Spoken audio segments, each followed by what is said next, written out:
Radhe Radhe friends, आप सभी का मेरे चैनल डिम्पल गर्ग 111 पर स्वागत है। आज हम सुनेंगे करवा चौथ की कथा। तो आइए सुनते हैं करवा चौथ की कथा, जो 20 तारीख को आ रहा है, संडे को। तो इसलिए एक समय की बात है, एक साहूकार के 7 बेटे और एक बेटी थी। कार्तिक मास की कृष्ण पक्ष की चतुर्थी को साहूकारनी ने पत्नी, बहू, बेटी के साथ करवा चौथ का व्रत रखा। जब साहूकार के बेटे बैठे भोजन करने, तो उन्होंने अपनी बहन से खाना खाने को कहने लगे। बहन बोली, भाई अभी चांद नहीं निकला, मैं चांद को अर्घ देकर ही अपना व्रत खोलूंगी। साहूकार के बेटे ने कहा कि अभी मुझे भूख से व्याकुल अपनी बहन को नहीं देख सकता, इसलिए उसने पहाड़ी पर एक दीपक जलाकर चंद्र की ओट में रख दिया और वह बहन से कहने लगा, चांद निकल आया, अब तुम अपना व्रत खोल सकती हो। और साहूकार की बेटी दौड़ी दौड़ी भाभीियों के पास गई कि भाभी देखो चांद निकल आया है, चलो व्रत खोलते हैं।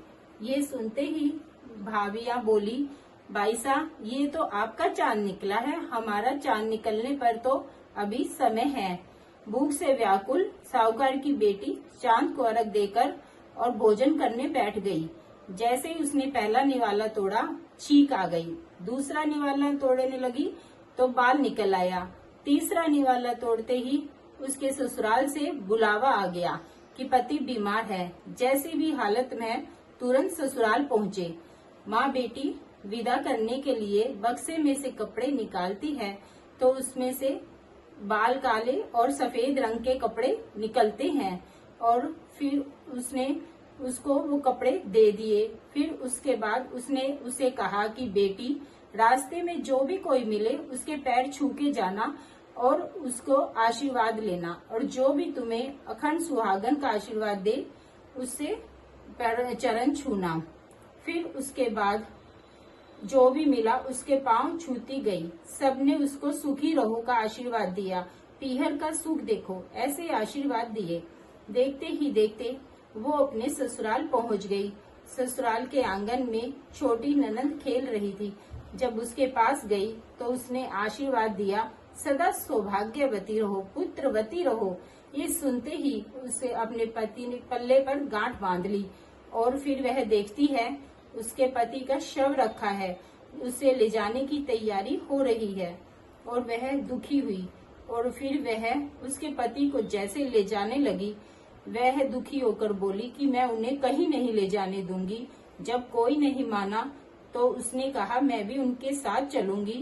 तब वह नहीं मानी तो बड़े बूढ़े बोले कि ले चलो इसको भी इसके साथ में। और वह शमशान चली गई और अंतिम संस्कार का समय हुआ तो वह बोली कि मैं इनको जलाने नहीं दूंगी।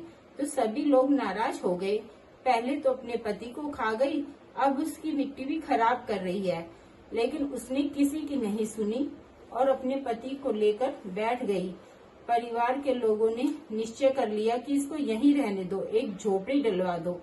उस झोपड़ी में वो अपने पति को लेकर रहने लगी और सारा दिन घर की साफ सफाई करती और पति के पास बैठी रहती।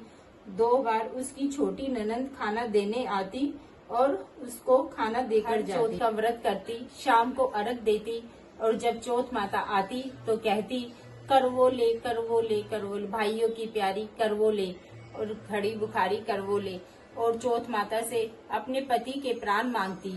चौथ माता उसे ये कहती कि हमारी चौथ माता आएगी और तभी उनसे अपने पति के प्राण मांगना। एक एक करके सभी चौथ आई, सभी यही कहती। फिर अश्विन की चौथ माता बोली, सबसे कार्तिक की चौथ माता नाराज है, तेरा सुहाग वही लौटाएगी। तू उनके पैर मत छोड़ना और 16 श्रृंगार कर सारा सामान तैयार कर लेना। जब कार्तिक की बड़ी चौथ आई तो उसने छोटी ननद से 16 श्रृंगार मंगवाया और सारा करवे भी मंगवाए। और जब सास को यह पता चला तो वह बोली कि तू जो मांगती है वो उसको दिया। तब उसने साहूकार की बेटी को सब कुछ दे दिया और उसने व्रत रखा। जैसे ही चौथ माता प्रकट हुई तो बोली, करवो ले भाइयों की प्यारी करवो ले, घड़ी पुकारी करवो ले, दिन में चांद उगानो वाली करवे ले। तब उसने उसके पैर पकड़ लिए और बोली, माता मेरा सुहाग वापस करो। तब चौथ माता बोली, तू तो बहुत भूखी है, 7 भाइयों की प्यारी बहन है, सुहाग का तेरे लिए क्या काम। तब वह बोली, माता मैं आपके पैर तब तक नहीं छोड़ूंगी जब तक आप मेरा सुहाग वापस नहीं करोगी। चौथ माता ने एक एक करके उसके सुहाग का सारा सामान दे दिया। चौथ माता को सारा अपना सुहाग का सामान दे दिया। चौथ माता ने आंखों से काजल निकाला, नाखूनों से मेहंदी निकाली, मांग से सिंदूर निकाला और उसे करवे में घोलकर छोटी उंगली से उसके पति को छींटा दिया। छींटर देते ही उसका पति जीवित हो गया और चौथ माता जाते जाते उसकी झोपड़ी पर लात मार गई, जिससे उसकी झोपड़ी महल बन गई और उसका पति जीवित हो गया। जब छोटी ननद खाना लेकर आई तो देखा भाभी की झोपड़ी की जगह एक महल खड़ा हो गया। ननद को देखते ही वो दौड़ी दौड़ी उसके पास आई और बोली, भाई साहब देखो आपका भाई वापस आ गया, जाओ सासू जी से कह दो गाजे बाजे से हमें लेने आए।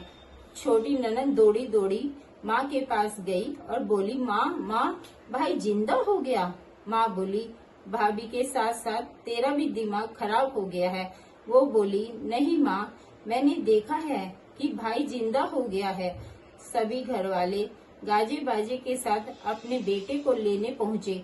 बेटे को जिंदा देखकर सास बहू के पैर छूने लग गई और सास बहू के पैर छूकर बोली कि माता जी आपका बेटा वापस आ गया। सास बोली, बहू मैंने साल भर पहले इसे भेज दिया था, ये तो तेरे भाग्य से वापस आया है। ए चौथ माता, जैसे पहले लड़की के साथ किया किसी के साथ मत करना और जैसे बाद में उसे अमर सुहाग दिया, ऐसे इस सबको अमर सुहाग देना। इस कथा को कहते सुनते अरग भरते। जय चौथ माता की, जय चौथ माता की जय।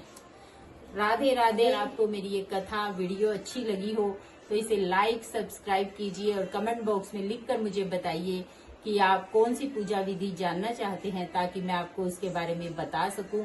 धन्यवाद। राधे राधे।